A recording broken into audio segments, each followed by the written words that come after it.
La idea del llibre parteix d'una pregunta, diguéssim, aparentment senzilla, que és com es creen els estats, què ens diu la teoria política sobre la creació d'estats i en concret sobre els processos de secessió en contextos democràtics.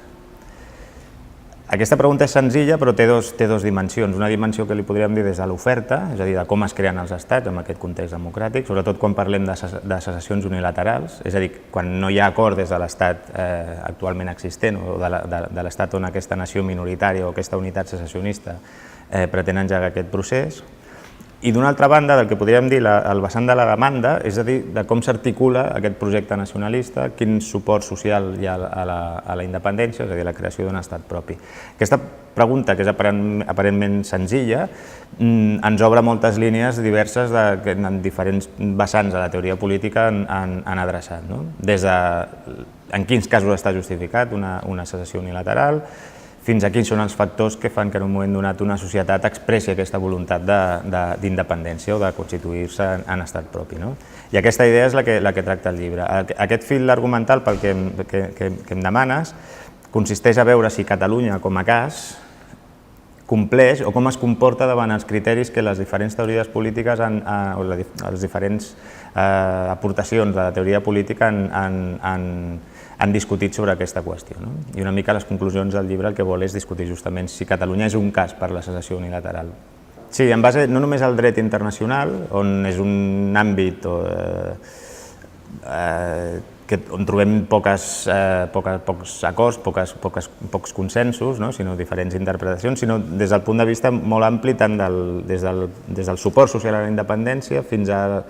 la teoria política més normativa, de dir quins casos, quin tipus de comunitat, a través de quins procediments es poden arribar a justificar aquest tipus de procés. Sí, sens dubte. Si acceptem aquesta concepció dialèctica de les relacions entre Catalunya i Espanya, en el sentit de buscar fórmules d'acomodació, davant el que es percep per part del moviment nacionalista català majoritari com un intent fallit d'acomodació, de trobar una millor acomodació de Catalunya dins Espanya, també genera la reacció contrària per part de l'Estat, que l'Estat percep que el seu projecte nacional està amenaçat d'alguna manera o s'enfronta als reptes derivats d'aquestes reivindicacions d'autogovern.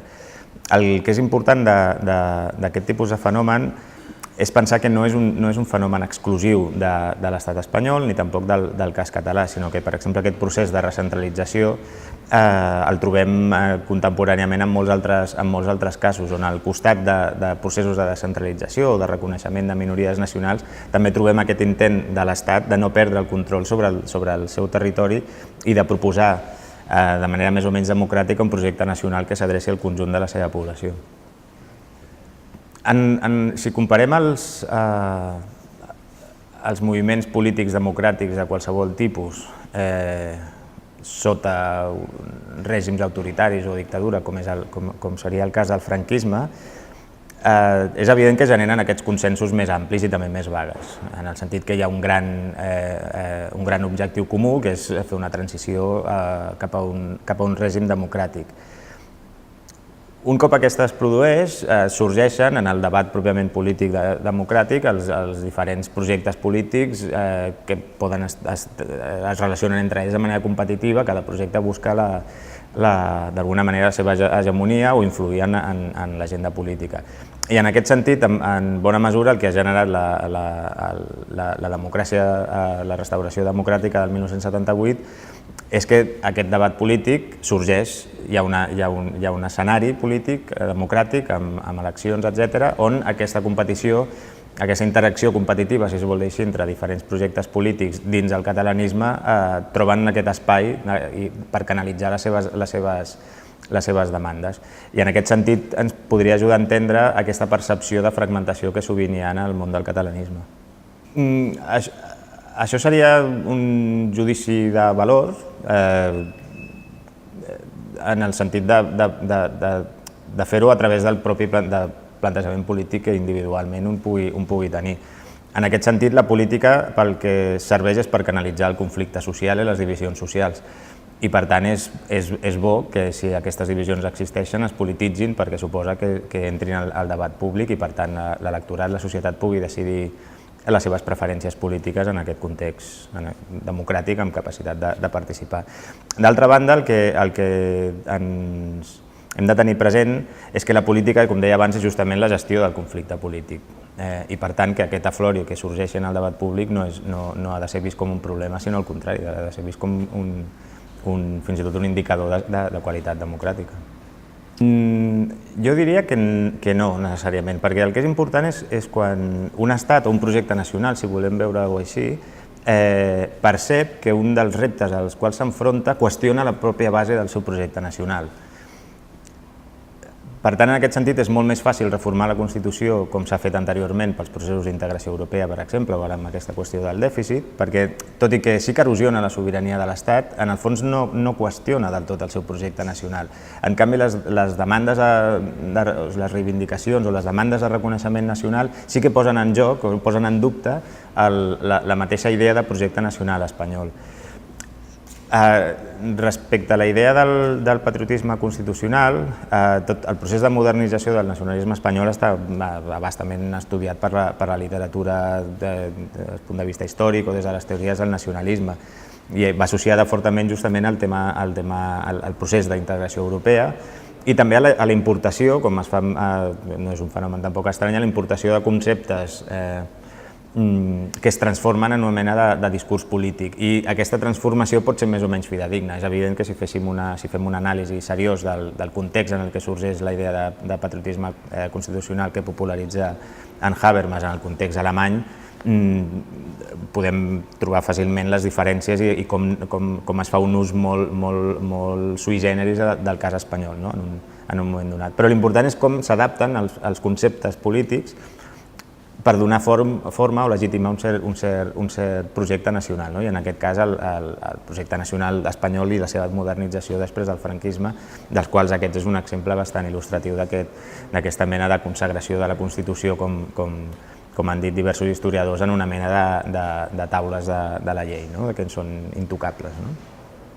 Sí, des del punt de vista de la política ficció, podríem pensar que la millor solució, com s'ha comentat àmpliament durant tots aquests anys de democràcia, hagués estat un estatut d'autonomia especial per a aquelles nacionalitats històriques, no les que estaven definides clarament, sinó per aquest aspecte formal de que tinguessin un estatut d'autonomia aprovat o en vies de ser aprovat durant la Segona República.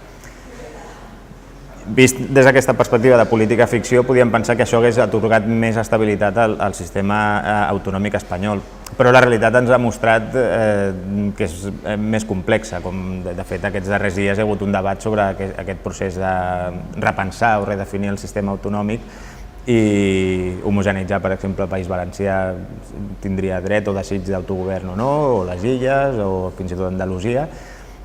És a dir, és fàcil fer-ho amb una mica de perspectiva, aquest tipus d'especulacions. El que sí que sabem des de la ciència política és que aquests processos d'acomodació són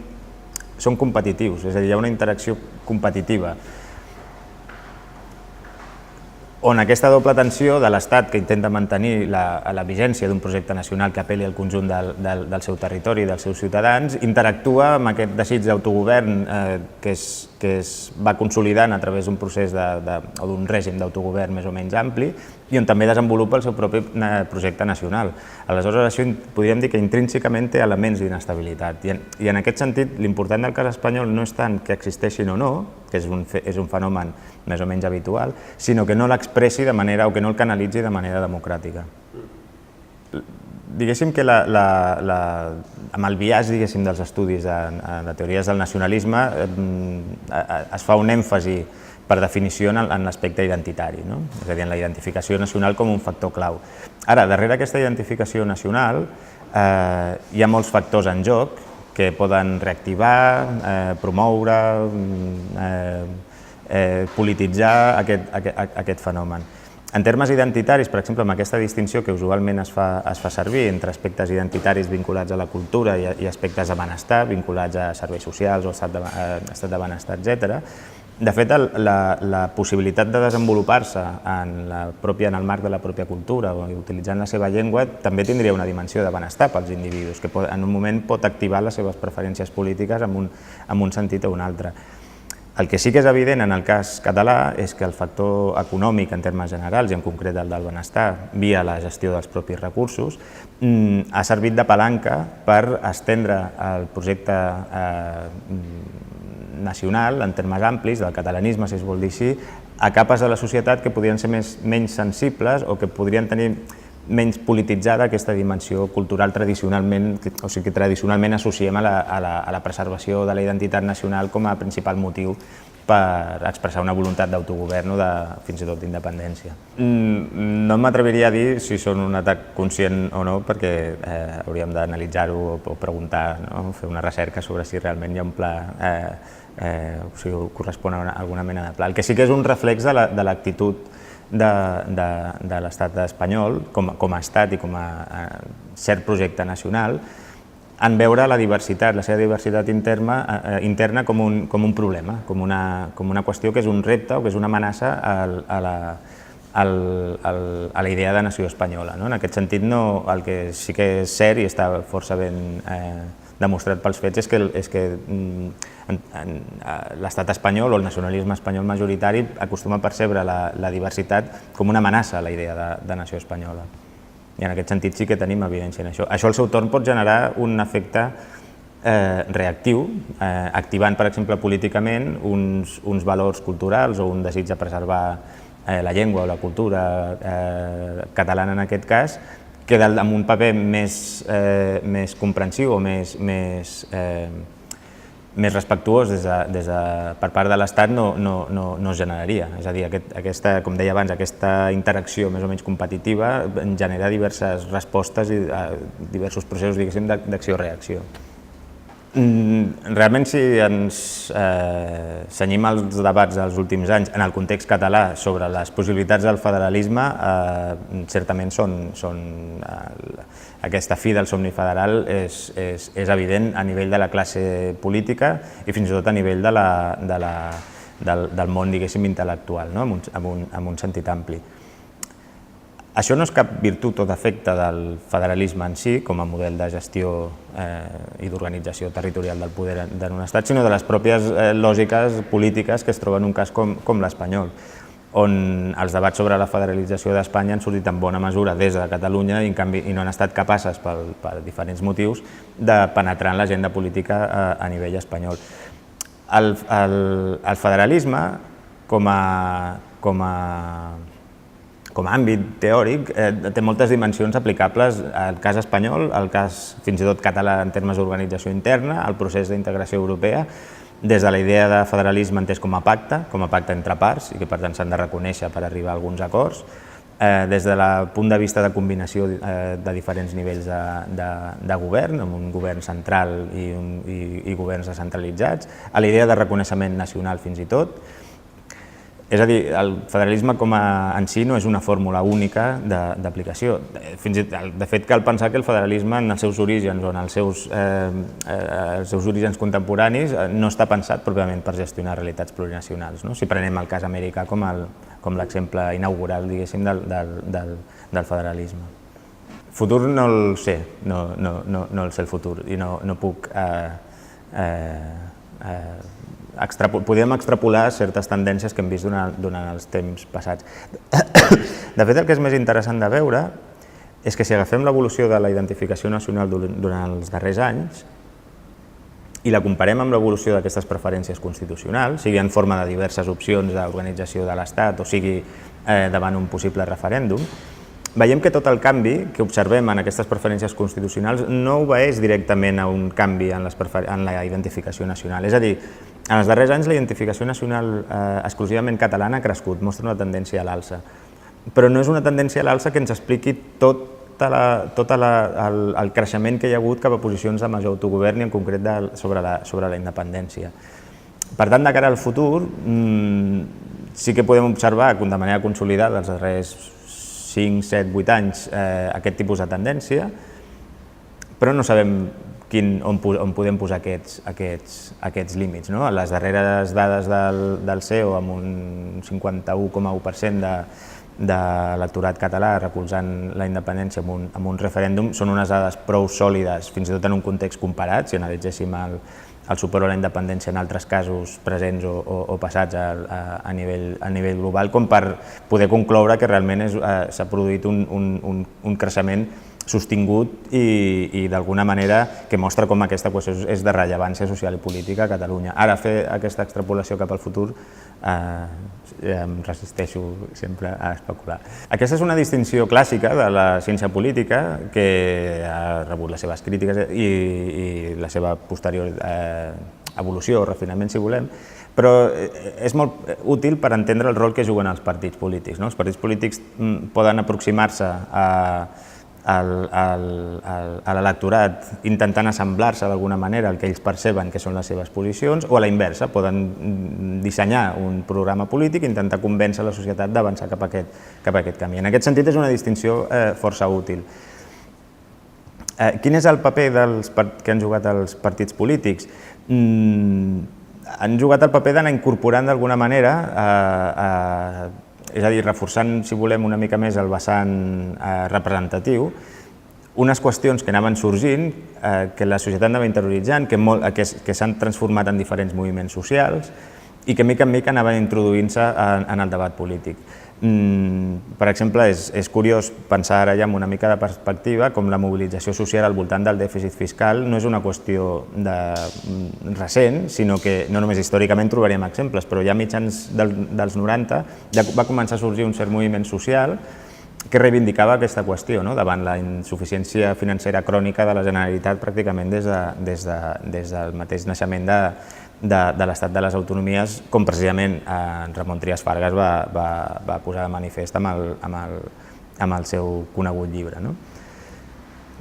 Davant d'això, els partits intenten adaptar la seva oferta política davant el que ells perceben les seves demandes, el que són les preferències de la societat. Però al mateix temps, a l'incorporar aquests temes a l'agenda política, també van transmetent i transformant el seu programa polític de manera que els ciutadans també comencen a interactuar o a percebre qüestions que són part d'aquesta agenda política i a interioritzar-les com un dels seus eixos de posicionament ideològic o fins i tot electoral. I en aquest sentit els partits juguen aquest doble rol interessant. Em refugio amb la qüestió de no fer prediccions. Si jutgem pel comportament passat de l'estat espanyol respecte a aquestes qüestions, és difícil de preveure una voluntat negociadora com trobem en aquests casos, o més clarament ara, per exemple, amb el cas d'Escòcia amb el Regne Unit. S'ha de partir de la base que l'Estat, com a organització, és reticent als canvis i més encara quan afecten a la seva pròpia integritat. És a dir, no trobarem mai un Estat, o serà habitual trobar un Estat que posi reticències a aquest tipus de procés. El que ens assenyalen aquests casos com el de Quebec o el de Montenegro encara més clarament és que en una situació de conflicte, finalment, la regulació política o constitucional acaba sent, si ho jutgem des d'un punt de vista de valors democràtics, la millor manera d'afrontar aquest tipus de debats. I per tant, que la resposta de l'Estat davant demandes de qualsevol tipus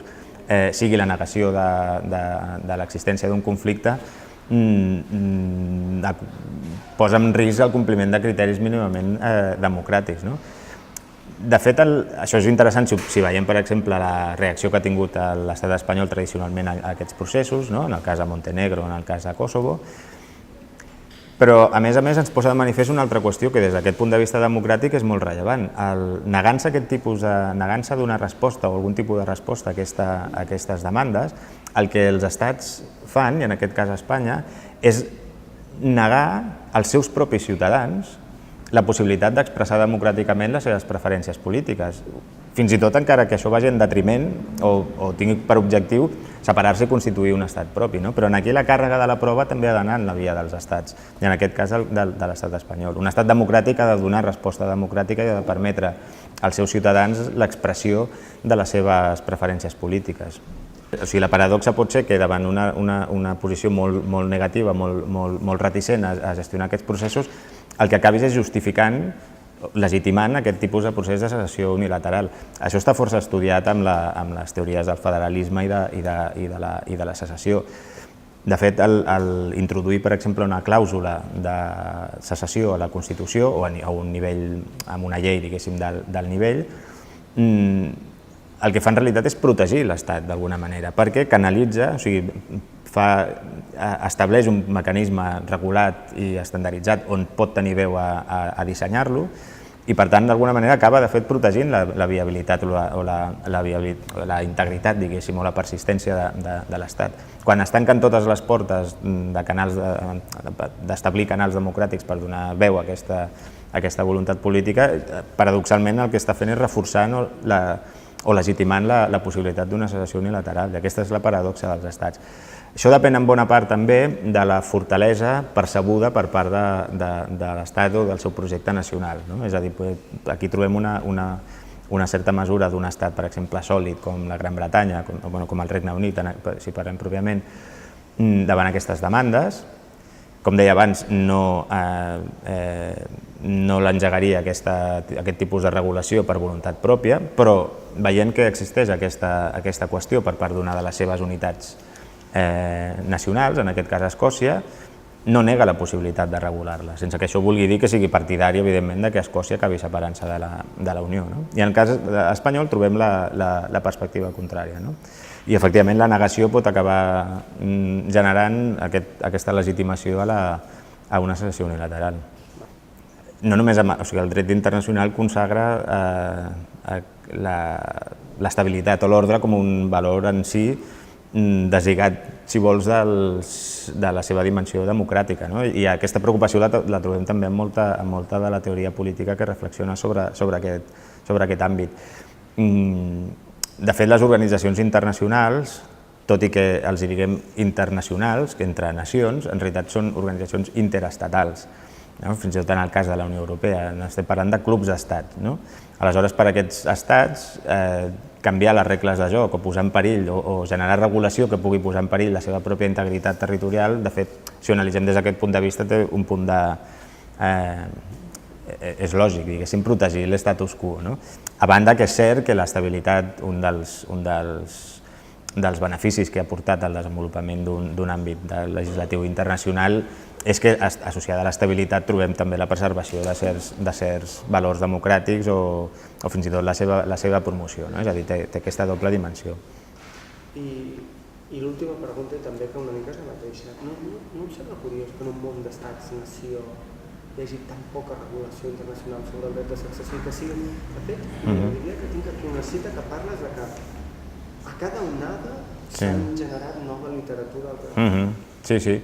Sí, la teoria, diguéssim, va per darrere de la pràctica, podríem dir, i davant de cada onada o cada procés de desintegració imperial o dels sistemes colonials, etc., la legislació s'enfronta a un nou tema, amb una nova qüestió que ha d'abordar d'alguna manera, i la teoria també la intenta interpretar una mica a posteriori, d'alguna manera. Això potser és aquest dèficit de les ciències socials de no predir o no avançar-se als esdeveniments, si vols. Però sí que és cert, sempre va una mica a remolc de la pràctica, efectivament.